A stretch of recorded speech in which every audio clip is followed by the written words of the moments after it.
You could have been anywhere in the world, but you're here with me. Welcome to the Phi Psi podcast. I'm your host, Joe Philon. All right, welcome to the Phi Psi Basketball Fraternity podcast. I'm your host, Joe Philon, and this is episode 2. So today I got my former teammate and frat brethren, Titus Dillard Jr. joining me. All right, so we're going to talk about hoops, memories, lessons, and before we let him go, he's going to tell us who's next. All right, so what up, TD? What's up, man? How come I didn't get episode 1, bro? Who got episode 1? My Australian homie Brett Slaughter got episode 1. Hey, shout out to Brett. Thanks for blocking me, bro. Yeah. I thought it would be cool to get some international flavor to start with the reboot. So It's all good. Show the range a little bit.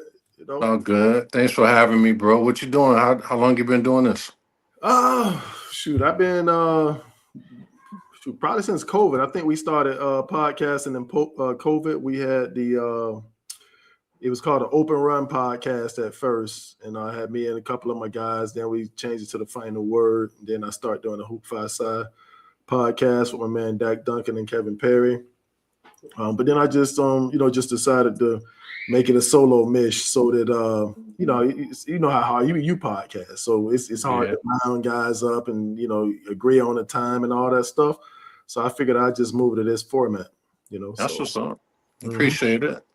It's much needed, man. Like since COVID, you kind of see like the whole world change. You see people, evolving. You got people in the garage. You got truckers in the truck. You got everybody getting it in, man. And it's a beautiful thing because we're kind of creating this world that we want to live in.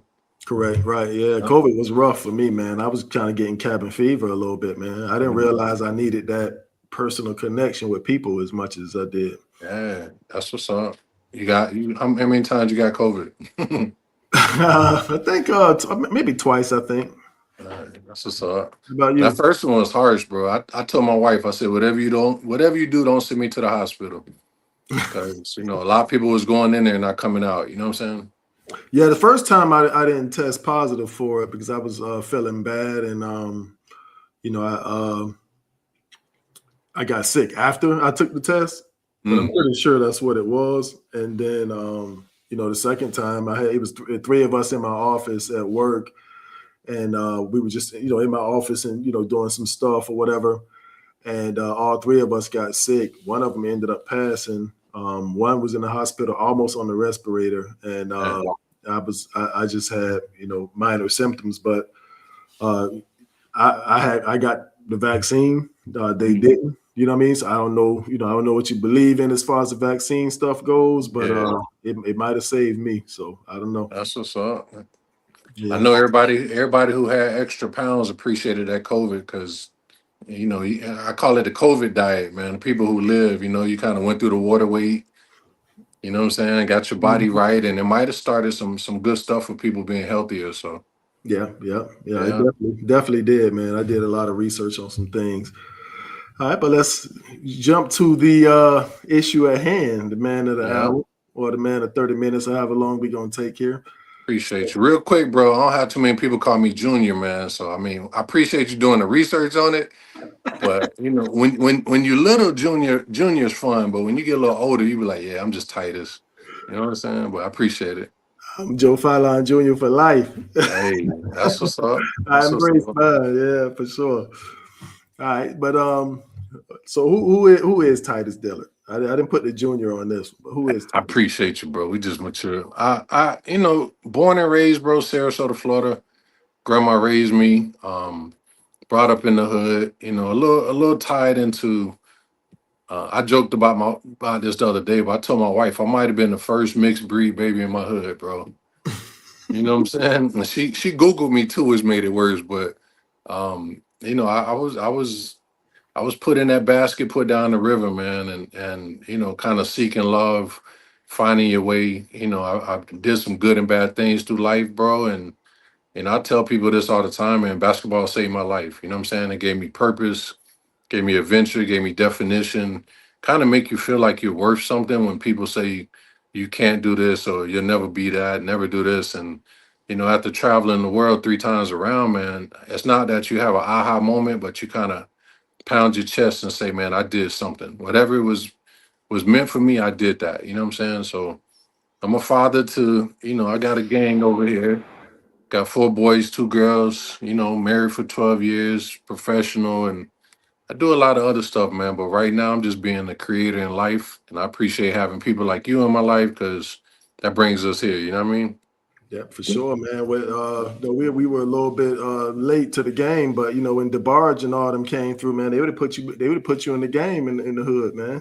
Hey, I'm with it. Light skin game, bro. I say LSG all day. I'll be sure got you a couple points. I'm sure, right? In like middle Man, school. hey, I would. Somebody had to do it though. You know what I'm saying? Yeah. That's what's up. So, when did you start playing basketball? At what age? Man, you had me thinking on that, boy. I would say, I was one of those kids who used to get the coat hanger and stretch it out, put it on the back of the door, and roll up a couple pair of socks. You know what I'm saying? And then, like growing up, I stayed in a couple different projects, but we used to use like the clothes hanger, the clothes hanger pole and the side of the building, and somebody put up a milk crate. So I have all those memories, but I say recreation ball somewhere around like probably like 10, 12 was my go-to, Start touching the rim in 8th grade and you kind of start taking it serious where you go from playing 21 pickup, playing horse and all that to like really playing. But I remember somewhere around 10, 12 years old. Okay, yeah. So you started before me for sure. Yeah. So we played together at Polk Community College for the late Yeah. great Josh Giles. How did you end up at Polk? How did that pan out? Man, don't laugh, but I was playing B, I guess. Mhm. Playing A. Josh came and seen us play. I played in like this AAU where we play like East versus West. I had 2 points the first half, and my coach came to me and he beat my ass, bro. He told me, bro, you got people out here coming to see you play. You got a chance to change your life, and you out here with 2 points. I don't even think he came up with a halftime plan, bro. He just made sure he put his boot where it needed to be, bro. And I went out and had 27 points the second half. Nice. I was intimidated, bro. I had this dude named Obi. I never forget him. Dude from New York. That was my first kind of like New Yorker trash talking. He straight talked me out of my game. But I had 29 points MVP, and then Josh Giles was in the crowd. He was invited by my math teacher, Mhm. Mr. Brown. He said, "Yo, I'm gonna have somebody come see you. Just make sure you have a good game." And he ended up signing Mike. I don't know if you remember Mike Collier, but Oh, man, he of signed course. he signed Mike, aka Smoke. And Mhm. then he was like, "Yeah, I'll take this other one too." And I was like, that was my introduction to Josh Giles. You know what I mean? I'll take the other one. I became the other one, bro. Yeah. I mean, look, that's opportunity, man. It Right. worked out for you. You took advantage. You seized the opportunity, and that's what it's Yeah, all about, man. yeah, You I never take it. know. Never know who's watching. What's crazy is I went to a Magic game and I was sitting half court and I looked a couple seats to my right and he looked like somebody I knew, bro. And so I reached out to him on Facebook and I was talking to Josh's son, bro, Brandon. Brandon, yeah. Yeah, and Brandon was at the Magic game. We just started talking. We never really got up, but crazy thing, man. You look at life. You go from that little snotty nosed kid that used to be running around after we had practice Mhm. to kind of filling in his pop shoes, man. It was a good moment for me to say I had a part of both. You know what I'm saying? Yeah, he just got a big time recreation job out there. He's like a GM of them big old rec centers they have with like the swimming, all that stuff like that. Like Yeah, it's a big deal, man, for Polk County, man. That's what. yeah, Shout out to Brandon Giles. yeah. Shout out, bro. I think they call that gentrification, something like that, where you know, these Yep. people with a whole lot of money put these big mega centers in the middle of nowhere and make it home. But it's good for the community. Yeah, it is. They build communities around them because there's one called the Big House up in Tavares, Florida. Mm, When we first started going to that, when JoJo and all them was started playing at a young age, there was nothing out there. But now, I mean, it's all built up, Publix, of housing developments, and I really feel like that gym helped put that there. yeah. Stimulate the economy. That's an opportunity. Back in the day, we had the old rec centers. I don't know who funded them, but it worked for us. And kind of brought us up to where we had an opportunity to get out the streets and do something constructive. So if we can put more of those out there, man, let's get it.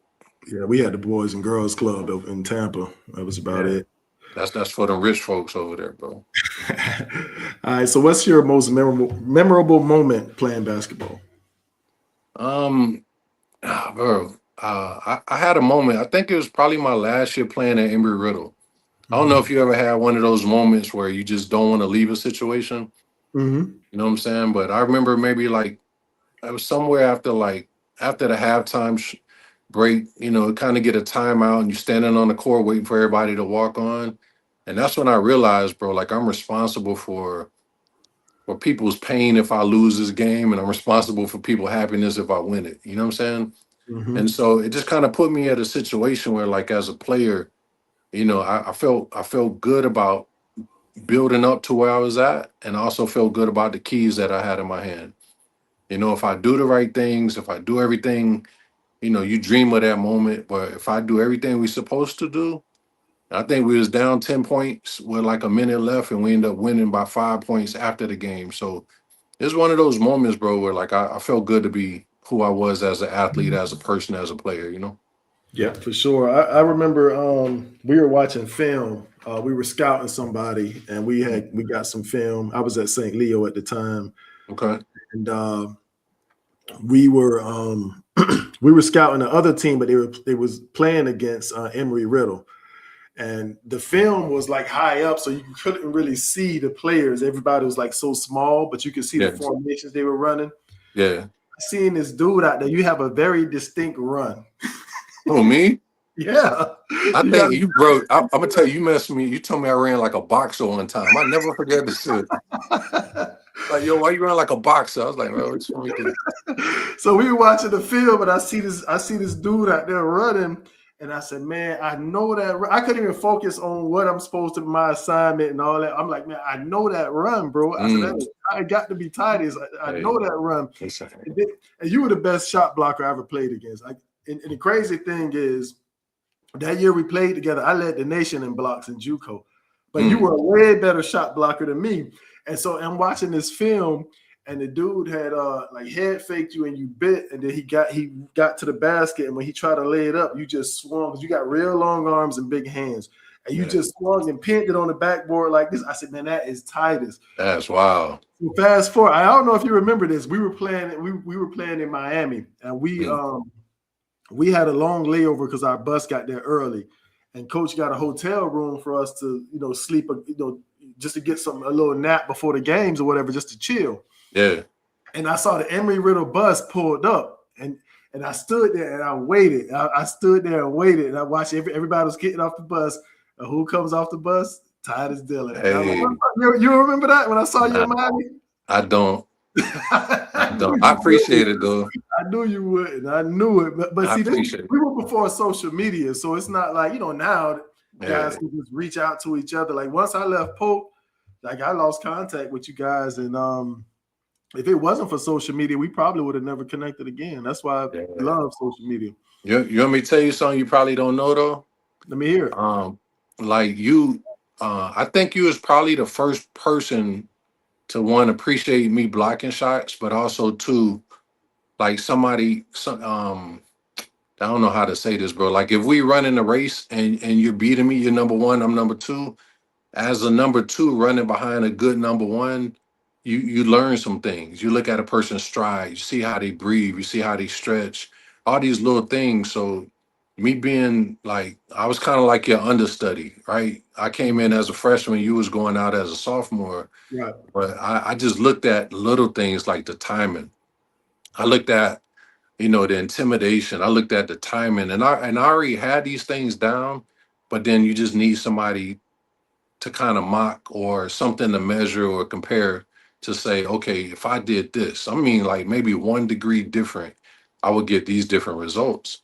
And Mhm. as a freshman, bro, I think I had like 2 shots blocked per game, Yeah. but I didn't like the fact that you was at 5. And I was like, damn, how do you get to 5? I'm over here busting ass to get 2. How do you get to 5? And it was just, it was the little things, bro. It was the timing, it's the breathing, it's you not putting your hands on your legs. I mean, all these little things, bro. So you don't know this, but like when you left, I kind of felt like I had a torch to carry. You know what I'm saying? Yeah, for sure. I had to represent Joe Filine when he wasn't here because he built something, and who else gonna carry this weight but me? You know what I mean? Yeah, for sure. I wish Coach would have played us more at the same time because it Mhm. made it really easier with you out there. Because if I didn't block it, you was gonna get it. You know what I'm saying? Yeah. So, but yeah, but it was it was a good time, man. I never Yeah, forget. we had a squad. Your sophomore year, we had a squad, and it Oh was yeah, hard for because you sure. got people who was really a couple blocks ahead of me. But Mhm. if we could have played like my sophomore year and you was a junior, bro, yeah, we would have smashed everything. Oh yeah, for sure, for sure. Hmm. All right, so who's your all-time favorite basketball player? Oh man, you might not like my answer, but my favorite would be probably Tracy McGrady. Why wouldn't I like that?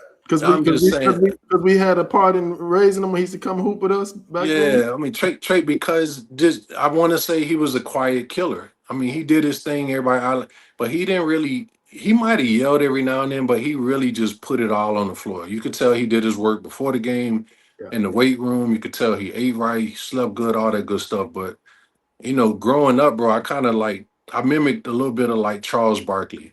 Hmm. I felt like my dunks was cool, but they wasn't hard body like Charles Barkley. So I wanted to like try to break something if I was up there. And then I ain't really like a 2 foot jumper. You know what I'm saying? I don't know if that makes sense. Some people jump off 1 foot, some people jump off. I was Yeah. like a 1 foot Scottie Pippen glider. Hmm. You know what I mean? So how you put power behind something so finesse?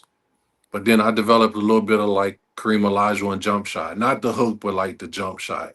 But Hmm. when you put it all together, man, you see somebody like McGrady, he's that all around machine. So if Yeah. I could be like somebody or idolize somebody, it would have been him. You know what I mean? You know you're older than him, right?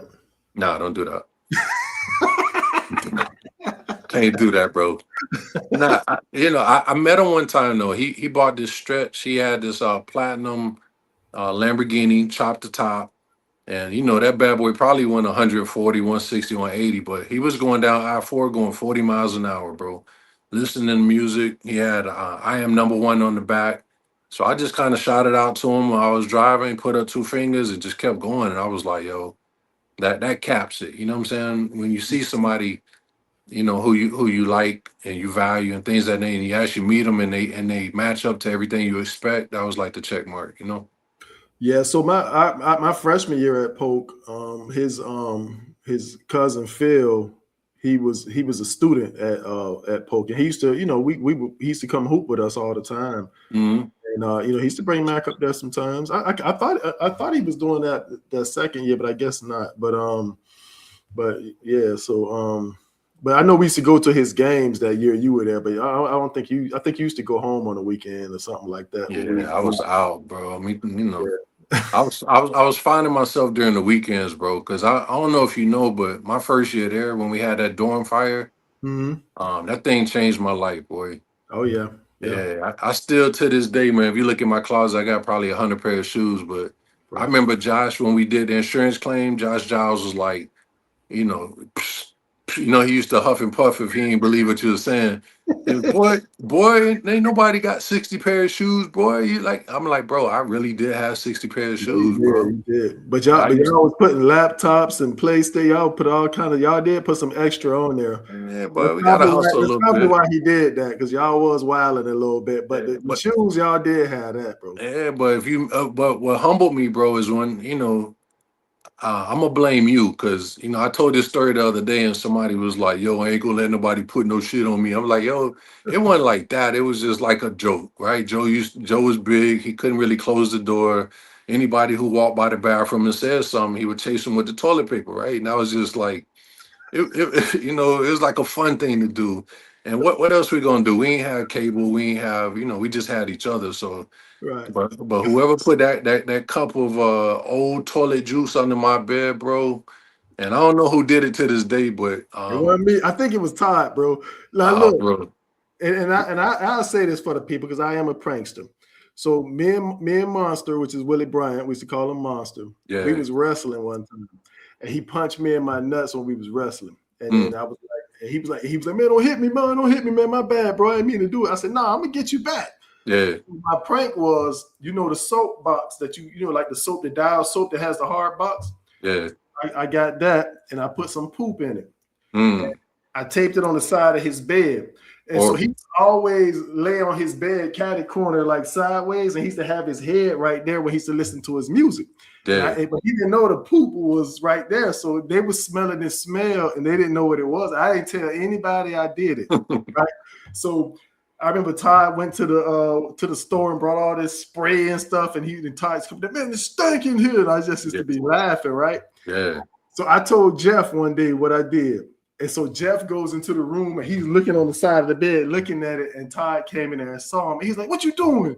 And so he went and looked on the side of the bed, and that's how they found it. Mm. So they all knew I did it because, I was a prankster. So I went home for the weekend and I came back, and you came with that cup with somebody had put poop in the cup with some milk in it. And you was holding it to my, man, you put this on my back. I'm like, Titus, if you don't get that out of my face, bro, I didn't do that. I'll be honest, bro. I'm a prankster with you, but whoever said they did it, they was about to get the splash, bro. That's where I was at in my life. You know what I'm saying? I would have had to stab you or something. Yo, that was horrible. But it's crazy how it worked because, we used to do that daily trip to KFC and eat our meal for the day, and that day I wasn't playing, bro. I sprayed a whole can in the room, tried to get rid of the smell, cut the AC on, and I sat on the bed. And I remember Muhammad was doing homework at the table, and he was like, man, you're not going to eat with them? Because, we used to carpool. And I was like, nah, bro, I don't care about, if they don't want to tell me who did it, I ain't doing it. I don't trust nobody. And he was like, man, just go eat, bro. Like, don't mind it, whatever. Bro, if I was still on that bed, I would have blew up with the AC. You know what I'm saying? So I kind of look at it like, well, it wasn't like that because remember we were in two cars. So I rode with Coy. Bonneville, and you had a car, so you had drove the other guy. I think y'all made a stop because we were all at KFC together. Yeah. And when we got back there first, we were in the room, and Muhammad ran in the room, and he was saying that there was a fire. So I thought that because Muhammad used to cook those turkey hot dogs and eggs on the stove, and sometimes he'd get a grease fire and didn't know how to put it out because he was he's from Africa, what I mean, so he didn't really know. And so I'm thinking that, okay, Muhammad got a grease fire again. So I'm walking over there and go put this grease fire out. I open the door and there's smoke from the roof to about right here, in the house, just black smoke coming out. And I'm like, whoa. So I crawl in there and I crawl to y'all's room, and the wall in that whole room was on fire. So it didn't really blow up. It just caught on fire. You know what I mean? That's crazy. So I came out. And that's when I started getting all my stuff out. And my mama was mad because I was running into the burning house. But I got my stuff out. I got Coy's stuff out. I went in the room and just grabbed all our clothes. So our stuff was kind of saved a bit. But y'all's room was on fire off top, bro. It was no way anybody could go in there and do anything. And the crazy part is I think that made us closer. Because the clothes that we saved, and we was all about the same size, so we were all wearing each other's clothes. But when we were walking around campus, we were smelling like smoke. Smelling like barbecue. Hey, the most embarrassing thing, bro, I had to go to school the next day. I went to my class, and we were staying in that little Indian motel, so we had car issues, or I don't know if I walked or whatever, but I remember getting to class late, bro, and I had to walk by everybody smelling like barbecue, bro, and that was bro. It was embarrassing, and nobody said, and everybody just kind of felt our pain because, it was word out that we lost the dorm and everything. But, bro, when I say I walked by everybody smelling like Fire Marshal Bill, bro, I was toasty. Yeah. Everybody used to, if you went somewhere and you could smell that burnt wood smell, that barbecue smell, and you knew that one of us was just there. We was in the area. I remember that time, bro. We stayed in the Indian hotel. We went off to the playoffs. That was terrible, bro. That was when terrible. We came back, somebody broke into the room, right? And everybody was trying to figure out where all this stuff was. And one day, bro, we was chilling out with the door open because the AC was horrible. And you see this crackhead walk by with a size 18 pair of shoes. Sugar Bear shoes. Yeah, Sugar Bear was like, nigga, that's my shoes, bro. And the crackhead told us that the managers opened the door for them, bro. They was like, yo, management the one robbed y'all, bro. That's crazy, bro. It was like coming to America, man. Like Mm, remember when they had stole all their stuff? He was like, I'm starting to yeah, believe these are the people who have stolen they our got us, things. bro. They got us, bro. They walk around with our stuff on. We the only ones with them ugly orange and green Adidas on at the Adidas. time. You Yep. had to get them from us. So Right. Yeah, bro. That was a yeah. crazy time, man. But it's good Crazy. times, bro. I still stay in touch with some of the family. You know, me and Vinny in touch. And, Hmm. you know, me and you, of course. And then I started to kind of see the layers of the people attached to everybody. You know, you wonder what people look like today, where they at, et cetera. So, you know, we definitely got to get on the horn, man, and keep that bloodline going, you know? Yeah, I was thinking that maybe we should do like a Polk House reunion like once a year, man. Just Mm. invite anybody who played for Coach Giles and just kind of everybody link up once a year, bro, and just That'd be dope. yeah. So we gonna have to link up and put that together, bro. I think that'd be good. What's crazy is after all these years, like I start adding up, you know, how many years ago we met each other and we played and all that stuff. Like to Hmm. hear like some of the stories still cooking and see like you was telling me you was telling your son some of the stories and hey, remember that one that's Titus and it's to Yep. kind of put stuff together is dope because you know if we stop telling them stories, everything just kind of fizzle out. And if we Right. keep the stories alive, you know, maybe our kids might play that poop in a cup prank on the next person. You know what I'm saying? And keep it going. You know what I'm saying in a weird way, but that's how it happened, bro. Yeah, I remember you. We was wet. Remember we had that little stretch. We was wetting each other up and all that stuff with the Hmm. water guns and stuff. And you came. I was coming out the room, and I'm looking this way to try to go to y'all dorm room, and I turn this way, and I see you standing there with Muhammad's foot water that he used to be soaking his feet in. Oh, that was dirty. Yeah, it was dirty. You threw that Oh, joint that was right in my dirty. face, bro. I had to go take a bath, man. I wanted to kill you after that, bro. Man, I wish I played more jokes though. I mean, looking back at it, you know what I'm saying? Because some of the jokes are horrible. You know, I made Terrible. a couple jokes I had to apologize for, and Will don't know this, but Will gave a whole dorm body lights, bro. When he, you know, What? yeah, when Coy what? Yeah, it was me, Will, and Dave. We shared a dorm. Oh, that was the Um, second year. yeah, that's the second year, and Will then found him a little bunny and they had the itchies and then and then you know we always used to lay on the bed because we had one phone that was in Coy's room, so we all laying on the bed. No, it was Dave had the itchies. Ooh. And we laying on the bed, so Dave skipped school the next day, and he was like, yo, cuz y'all might want to go get checked, bro. I had to get this lotion, I had to shave all my hair. We were like, what you talking about? You know what I mean? And then I remember I was in science class, bro. I felt something on my belly button. I went to go pluck it, and I just happened to have a microscope in front of me. And yo, when I put it underneath the microscope, I tap Will. And the teacher talking. I'm like, hold on, cuz I'm moving, bro. I tap Will. I say, bro, look in there. And you see the little crab moving, bro. And you know that we all shaving and trying to share the shampoo. And but man, like they put us in an environment that just wasn't it wasn't the most fit, let's say that. But we made it, you know what I I mean? mean, it was some JUCO stuff. Like when you think about that Camellia Motel, that's what it was called, a Camellia Oh Motel. I yeah, still remember it. chameleon. Yep. Like, there's no way I would have let JoJo live in that. You know what I'm saying? Yeah. Like You it would was, but that's just what it was. Just a different. Is maybe we just softer on our kids, bro. But it was just a different time. Like I had asked Jeff later because they were from like Valrico and Well mm, Off and this and that and the other, and they hmm. stayed there too. Like Matt Edmonds stayed there too. And I asked Jeff, I was like what did your parents say? Like moving in there because my parents never saw it. They never came and saw what we was living at. You know what I mean? They just knew that the house burnt down and we had to move into a motel. Yeah. Jeff was like, my dad was like, look, everybody else is there, so you got to go too. And There and you he go.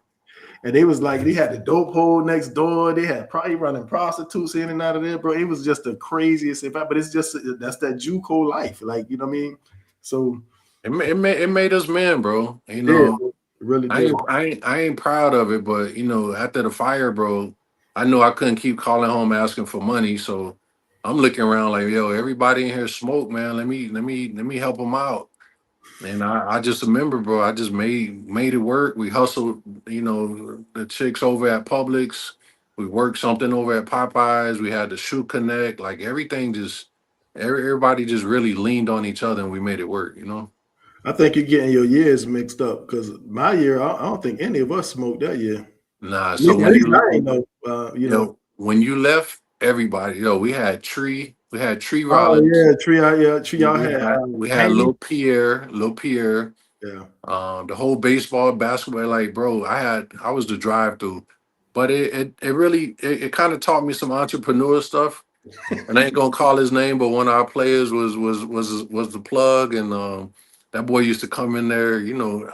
I never smoked and played, so I don't understand how people can smoke before the game, smoke during halftime, smoke after the game, and still function. You know, I still never smoked in my life, man. oh, that's crazy.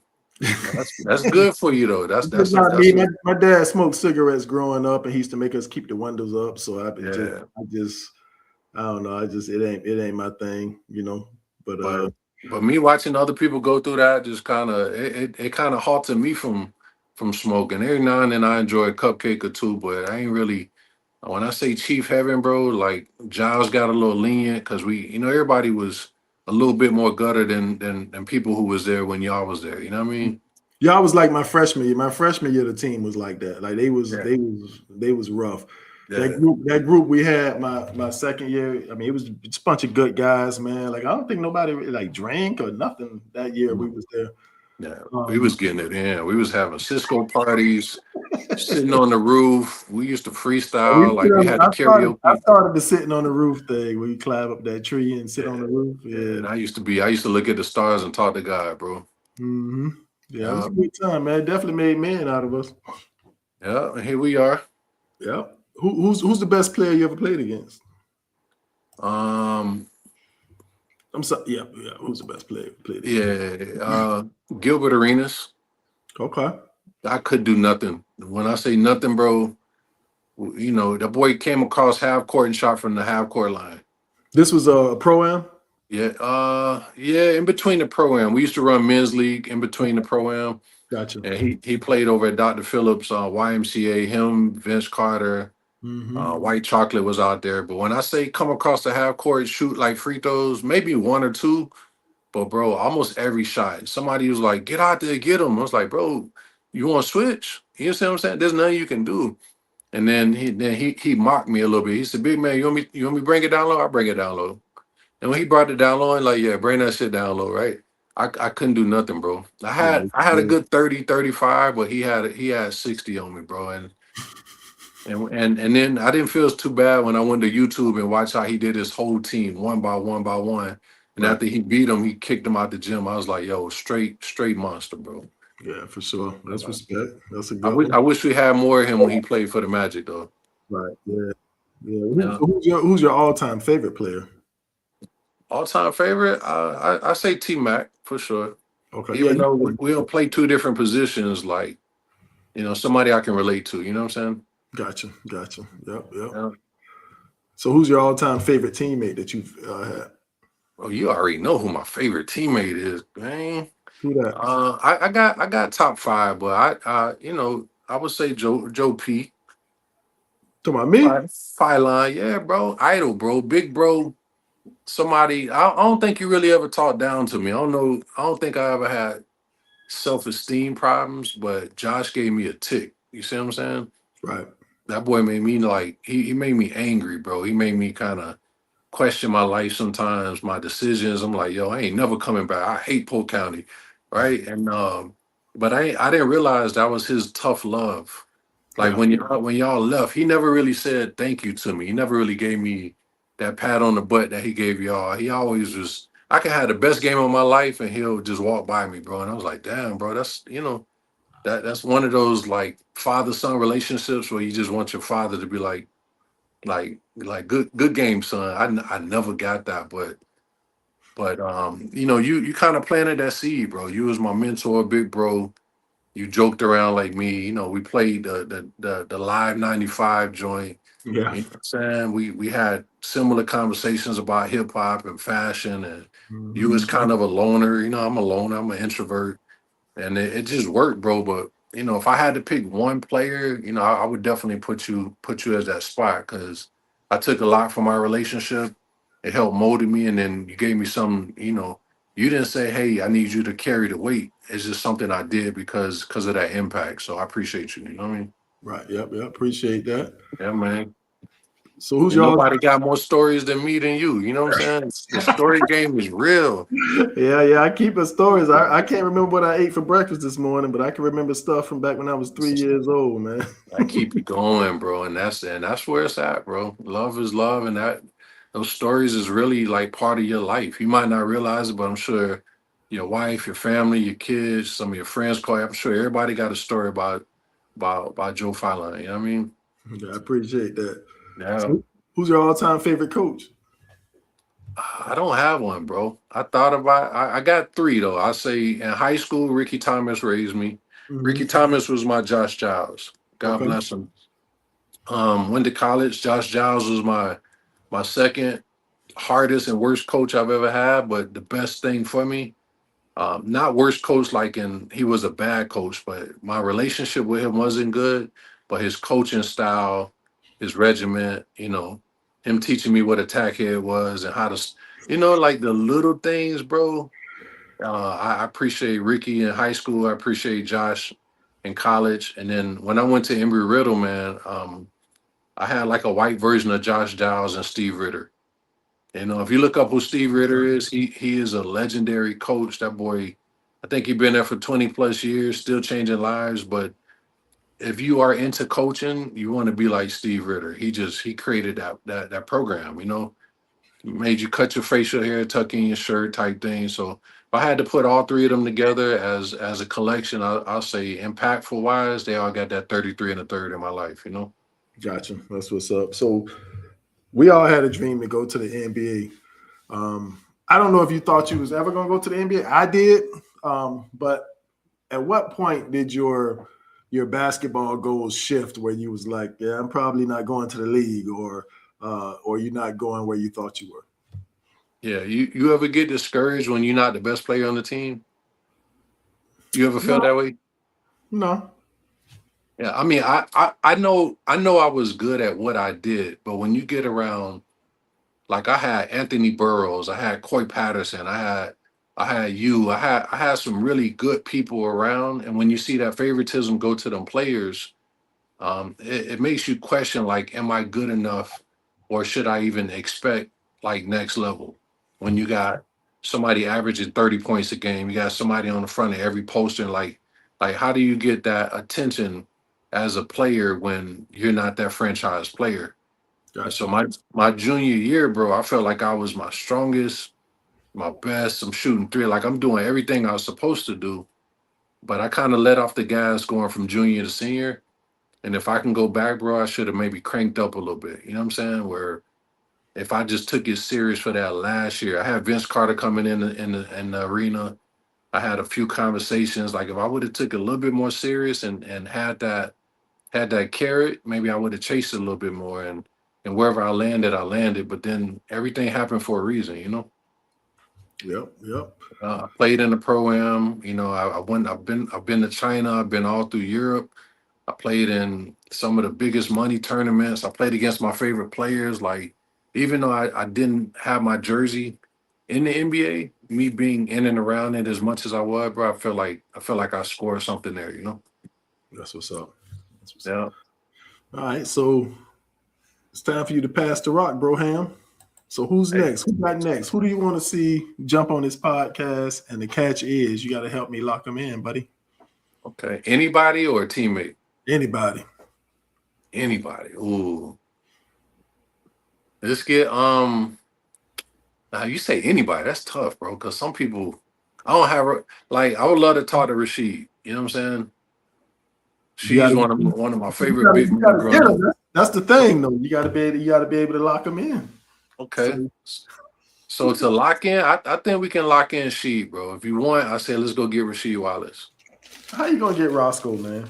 I'm gonna get him because I'm gonna reach out to the team. I ain't realized Buddy coach. I Yeah, ain't, I saw him at he was coaching Tennessee. What was the name of that team? JoJo done played them, and yeah, he was sitting on the bench. I think he was at. You came to that game, didn't you? Did you yeah. I come out? was there. I wanted to holler at Rasheed so bad, bro. Not as a fan, but like as a as appreciation of who he was, because he helped me mold my game mentally. You know what I mean? Yeah, true, true. Yeah, he was Rashid was tough, man. We used to my freshman year at the Polk House, we used to be on Sheed real heavy Mm. because Horace Pollard was he was from Chicago and he used to be on top of all them guys, and he went home for a Christmas tournament Yeah. and he came back and he was like, man, Kevin Garnett's better than Rasheed Wallace already.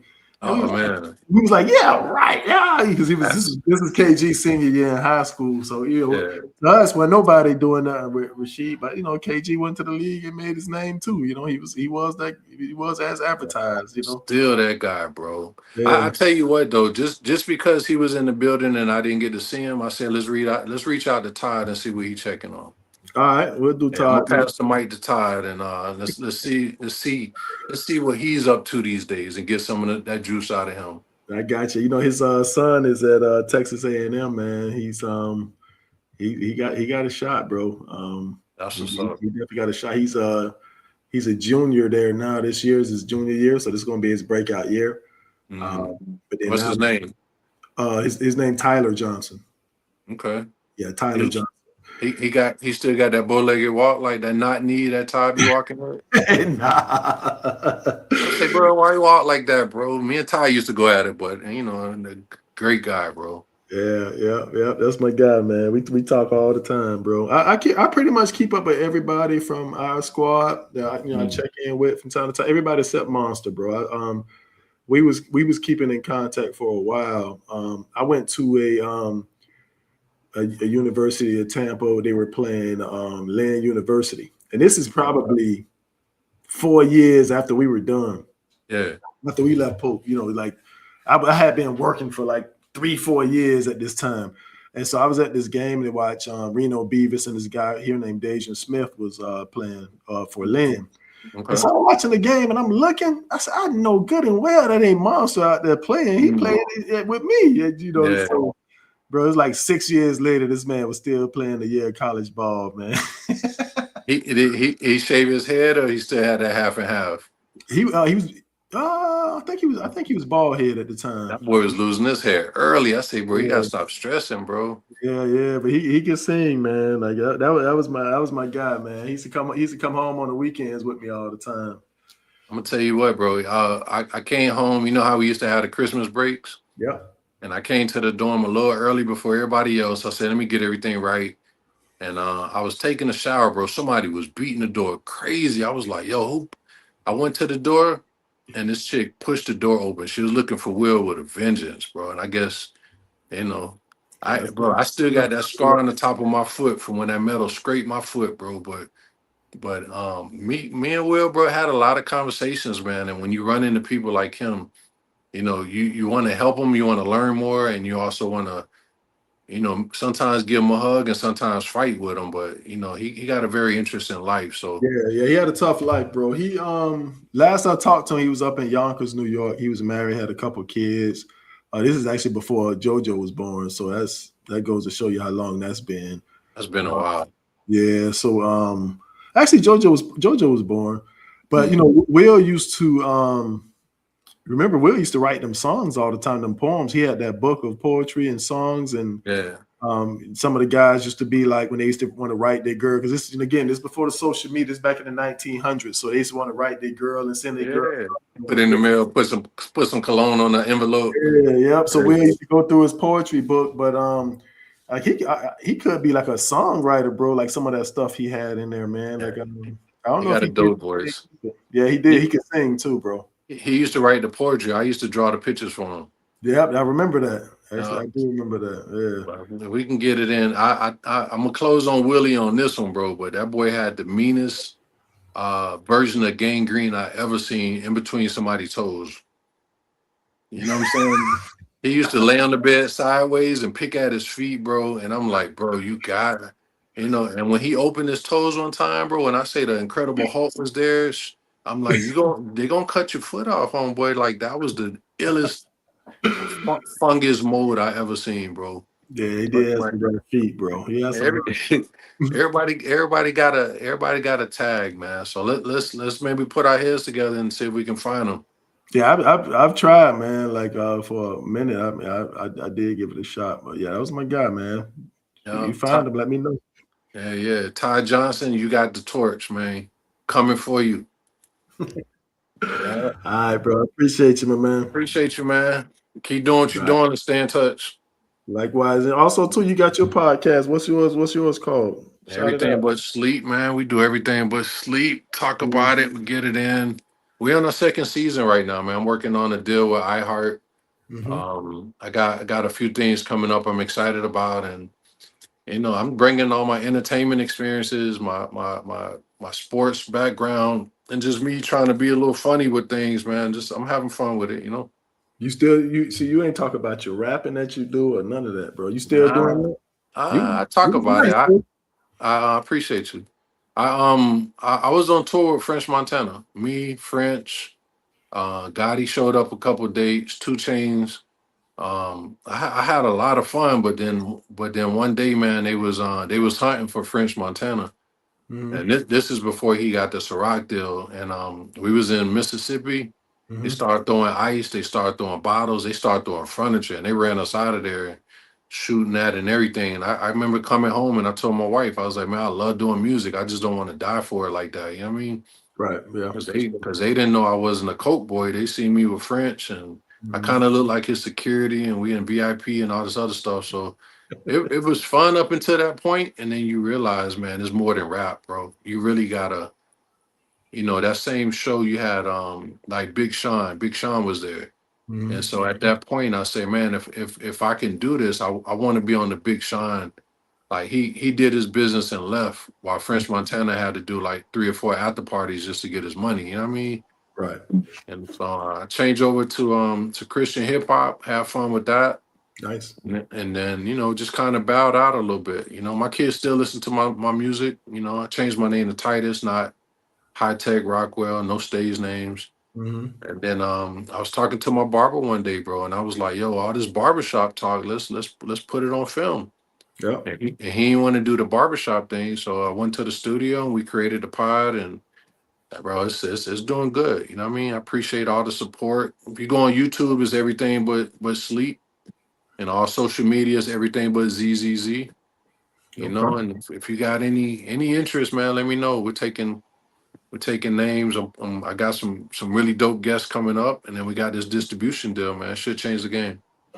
All right. Yep. And I got to send you a Hoop Phi Psi t-shirt. I didn't wear one. I didn't wear one today, but I got this. I got my throwback Hey, Coach hey, PC Hoop Phi I Psi take that. basketball fraternity. Yeah, I remember that when you was doing them. I definitely want. I'm a double X, bro. All right, send me the address, bro. I'm gonna get it to you. Yeah, appreciate you for having me, man. And let's go get the next contestant. I got you, bro. Appreciate you. Later. All right. Yeah.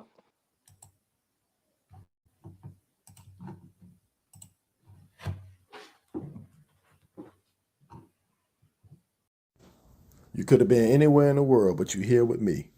Welcome to the Hoop Phi Psi podcast. I'm your host, Joe Philon.